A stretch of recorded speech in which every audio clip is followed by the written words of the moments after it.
In today's video, I'm gonna answer all your van life questions.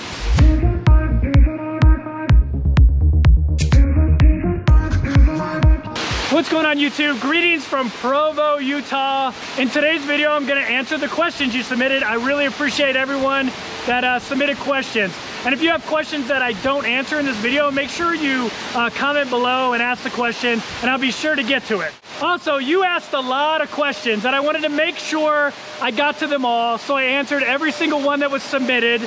But this is gonna be a long video.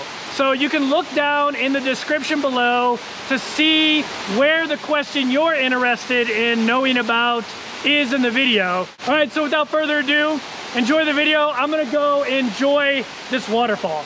Okay, so the first question comes from Mr. Burisuri from YouTube. He says, how do I make a living and did I have to save money before moving into a van? Okay, so this answer's a little bit more complicated than probably most people's answer would be, but I gotta give you a little background for you to really understand how I funded my travels. So I was in the military for 20 years. I joined at 19. I retired in 2015, so I receive a military pension and pretty low-cost healthcare. So initially, that's how I funded my travels with my military retirement, some investment income, things like that. Now, what I do for a living is I make YouTube videos.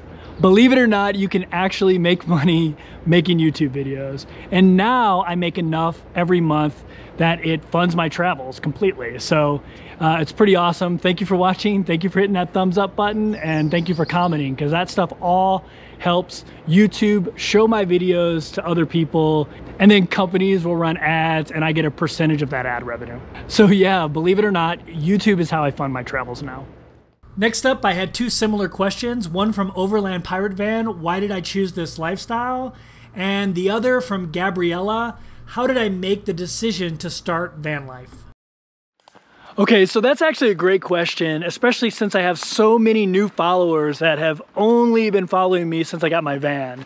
So I originally started out as an international travel vlogger, which is why my channel is called 30 and Wake Up. I used to live in a country for 30 days and then wake up in a new country. That's the genesis of the name. So obviously COVID hit, that changed everything. So I had to rethink my strategy. What was I gonna do? And I started revisiting ways I had traveled in the past, specifically when I was a kid. My family had this really crappy RV, which I loved, by the way, and we would go on trips in it. We took trips to Florida and to Colorado, and it's some of the best memories that I have in my life. So when I was thinking of how to travel, I kept coming back to that.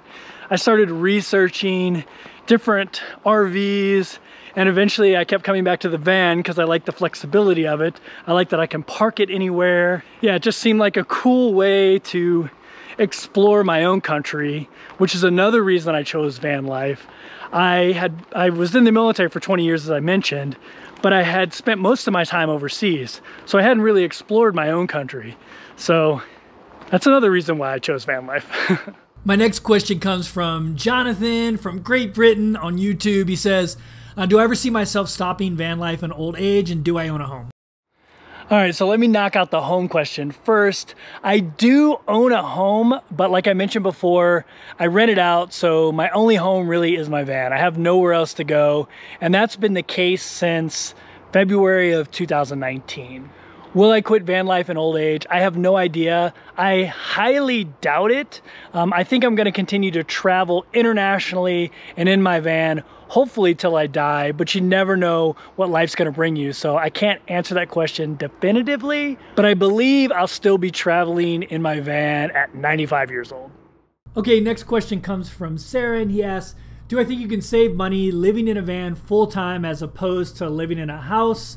And then he asked what I think is a separate question. Do I think van life is better when you own a home? Okay, let me take the second part of that question first, since it's kind of related to the last answer I gave. Do I think van life is better if you have a home to go to? I don't necessarily think that's the case. Even though I do own some property, they're rented out. I can't go there and stay. I have nowhere to go. I've been doing that, like I mentioned, since February of 2019, and I love it. I love changing scenery, cities, states, countries. So for me, I don't think van life would be more enjoyable if I had a home. Okay, the first part of your question is also complicated to answer.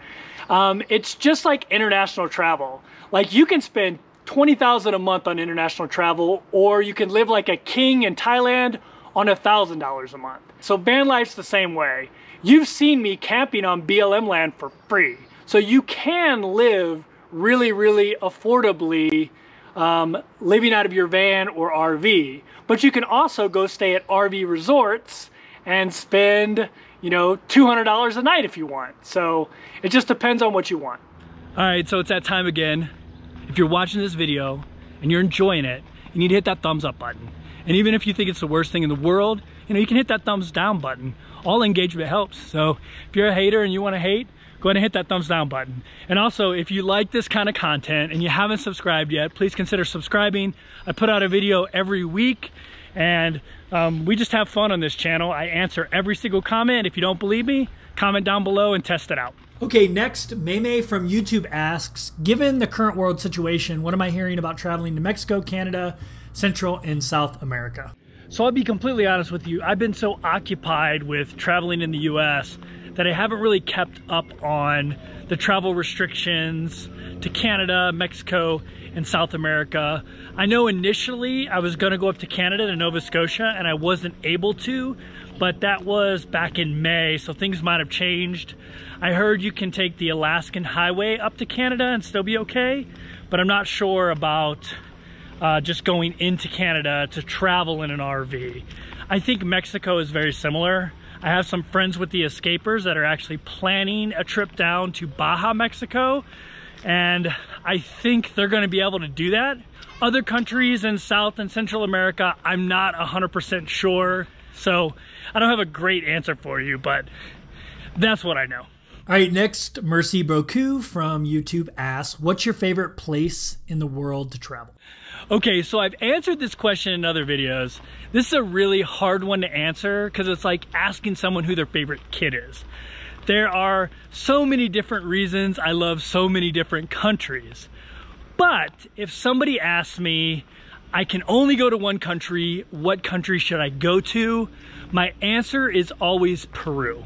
And the reason for that is Peru has a little bit of everything. You can go to the Huacachina Desert and sandboard, and then the next day go surfing at the beach, and then the next day go skiing in the mountains. You can explore man-made wonders like Machu Picchu. You can go explore Mother Nature-made wonders like Rainbow Mountain. It just has something for everybody, and that's why I recommend Peru if you can only go to one place. Next, Ramona from YouTube wants to know, how do I deal with constant driving? Do I need rest time in between? Don't I get tired? Things like that. Okay, so the simple answer to your question is I don't constantly drive. If you've noticed, I usually stay in a place for a week or two. So at the most, I'm driving every 7 to 14 days. I also like to travel short. I try to find a place within 2 to 3 hours of the place I'm currently at, so I don't have to have long drives. But when I do have to do a long drive, my strategy is I try to leave as early as possible. So like 4 or 5 in the morning. So if you have a 7-hour drive, you leave at 5 in the morning, you get there by noon, and you're not as fatigued and exhausted. Plus, it gives you extra time to stop if you need to and rest and relax, and you're not getting to your campground like super late if you leave early and you have to stop and rest for a little while. Okay, next, Joe wants to know, what class of RV would be my second choice? So if you told me I could not have a van, what would I get? I would get a truck camper. I really, really dig the Host truck campers, and I like the idea of having a truck that can take me almost anywhere and still having my house with me. So if you've watched We're the Russos or you've watched Story Chasing's tour of Wendy's Host camper, that's something I would like to get, something like that if I didn't have a van. Next up is Q from Okinawa, and he wants to know about the lift I put on my van. He also wants to know what the advantages and disadvantages of the K are. He's kind of worried about opening up the back door and the world seeing your toilet. Okay, so by the time you see this video, my lift video should be out, so I'll go ahead and link that somewhere here, so if you're curious. Some of the advantages and disadvantages of the K. I love the open floor plan. I think one of the disadvantages of the K and the G is having a black tank. I personally rather have a cassette toilet, like is in the Heimer Active or in the new Winnebago Solus. I think that would be so much more convenient for dumping, personally. I can't really think of a lot of disadvantages of the K. I know you mentioned the bathroom, like opening up your rear door and people seeing your bathroom, but to be honest with you, there's a lot of like van life stuff that romanticizes van life and people always have their back door open. But in real van life, there's not too many places you can leave that back door open in because bugs will get in. So to be honest with you, I rather have my bathroom in the back so I can have an open floor plan where I have views from every angle in the space that I actually spend time in. All right, next up from YouTube, Catherine wants to know where I'm from because she detects a little bit of an accent. All right, so I'm going to answer this question from the Great Salt Lake in Salt Lake City, Utah. If you're detecting any kind of accent, it's probably because I was born and raised in Missouri. Okay, next up is Sylvie, and she has a few questions, but I think I've answered a couple of them already, or I'm going to answer them. So I'll just take care of her last question, which is, since I was a world traveler, does traveling in just the USA feel limiting? So the short answer to that question is no. And the reason for that, for me personally, is I mentioned I spent 20 years in the military. Well, most of that was spent either living overseas or deployed overseas. And I never really got to explore my own country. I left at 19. And so this has been a great opportunity for me to find all the amazing places in the US that I've been showing you in videos that most of them I didn't even know existed. So no, I don't think it's limiting at all. I actually think it has expanded my travel options, to be completely honest with you. Next up is one of my escaper friends, Zena, and she asked about being lonely on the road. How do I balance life with friends and with solitude? Okay, so this is probably one of the most popular questions I get, loneliness on the road. For me, I'm an introvert, so spending time alone isn't something that bothers me as much as it might some people. Now, that being said, I still need human contact. I still need to see people. And to be completely honest with you, I've actually spent more time with people in van life because I keep hooking up with all these different groups like the Winnie B group or the Escapers group. So for me, it's actually made me less lonely and shifted the balance to where I actually hang out with people almost as much as I spend time alone. Okay, next up is questions from JD, Jim, and Robin. I've grouped these together because they're all about a similar topic, which is cold weather. JD asks, what about winter and snow? Do I have any tips for her? Jim says RVing in the summer is easy. What are you going to do during the cold winter months? And finally, Robin asks, how do I prevent pipes and tanks from freezing in the winter? Okay, so the Winnebago Travato KL National Park Edition is actually a 4-season camper, or it's supposed to be a 4-season camper. So all of my water tanks have heating pads, and my Volta lithium battery pack also has heating pads. So theoretically, I should be able to operate this vehicle in winter. However, I can also chase the sun. I mean, there are plenty of places to go in the winter. When you're van lifing in the US, you can go to Utah, New Mexico, Arizona, California, Texas, Florida, Georgia. There's plenty of places to go when the cold weather hits. So I'll probably do some cold weather camping, but most of my camping I think is going to be focused on just chasing 70, finding warm weather to camp in.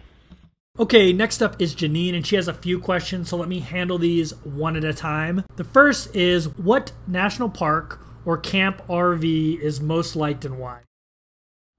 So I'm not sure if you're asking for my personal opinion or you're asking what is the most popular for people to go to. So in my personal opinion, it's Teton National Park.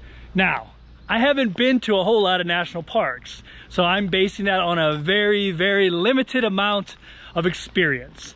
If you ask me what is probably the most popular in the US, it's definitely Yellowstone for obvious reasons. It's like the subject of probably 20 million National Geographic specials. It's amazing. I haven't been there, so I can't say that I like it better than Teton.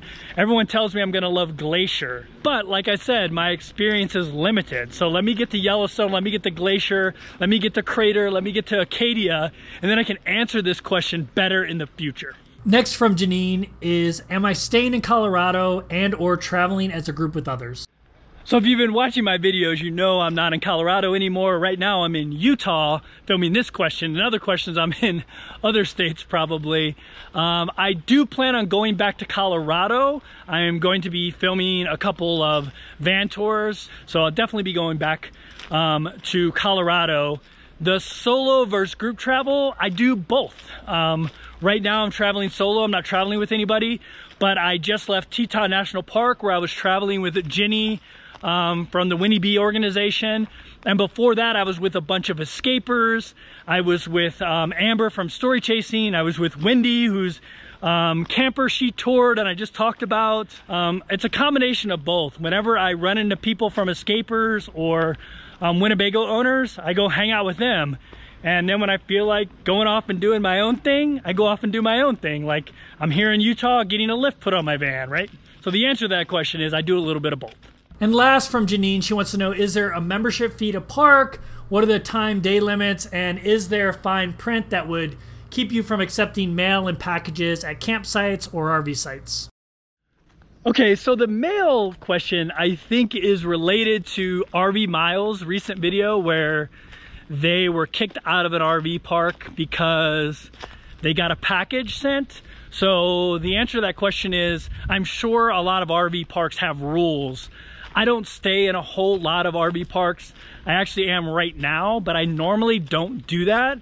And so when I need a package sent to me, I find a place in the town, ooh, I almost fell, in the town I'm staying in that'll accept packages. Sometimes you have to pay, sometimes you can send it general delivery to that town. Normally I just find a place that I pay for that service because that's, to me, that seems like the most reliable. So to answer your question on limits, I'm not sure exactly what you mean. Most RV parks are not limited other than space available and, you know, the price you have to pay. If you're talking about BLM land and National Forest land, it's different depending on where you're at. When I'm in Colorado, most of it's 14 days. But if you watched my video where I was in the Tetons, I stayed in a national forest and the limit was 5 days. So it just depends on where you're at, what the rules are. Usually when you drive into a national forest camping area, they're going to have signs up that tell you, so you're not gonna have to guess, but you can always go to a site like Campendium or freecampsites.net and it'll tell you usually how many days you can stay in an area. So I hope that answers your question. I'm not 100% sure if I did. If not, go ahead and comment down below and ask follow-up questions. Next up from Instagram, Zilla Guy wants to know, what is the most limiting thing about van life that I wish I had more of? So I'm gonna steal this answer from my friend Kaz. The most limiting thing is the amount of hot water I have for long showers. I love long showers and you just can't do that when you're limited on the amount of water and the amount of hot water you can produce. Next up from Instagram, Desiree Wonderlost wants to know about BLM roads. Are they paved, gravel, soft? Honestly, most of them have been pretty good. I mean, they're usually gravel roads, so they're not gonna be like driving on a highway or a paved road, but for the most part, I've been really impressed on how the National Forest Service and Bureau of Land Management maintains those roads. Next up, RV Adventure Gal from Instagram would like to know, if I could make one change to my van, what would it be? All right, so that's a good question. What would I change in my RV? And this is a perfect location. We're standing next to a pit toilet here in Utah. So if I could change one thing about my RV, I'd switch out my toilet with a black tank with a cassette toilet. Because then I could just pull out the cassette toilet little luggage thing and carry it into a pit toilet and dump it. I wouldn't have to look for a place to empty my black tank every time it filled up. It'd be so much more convenient. There are pit toilets everywhere, especially in the West.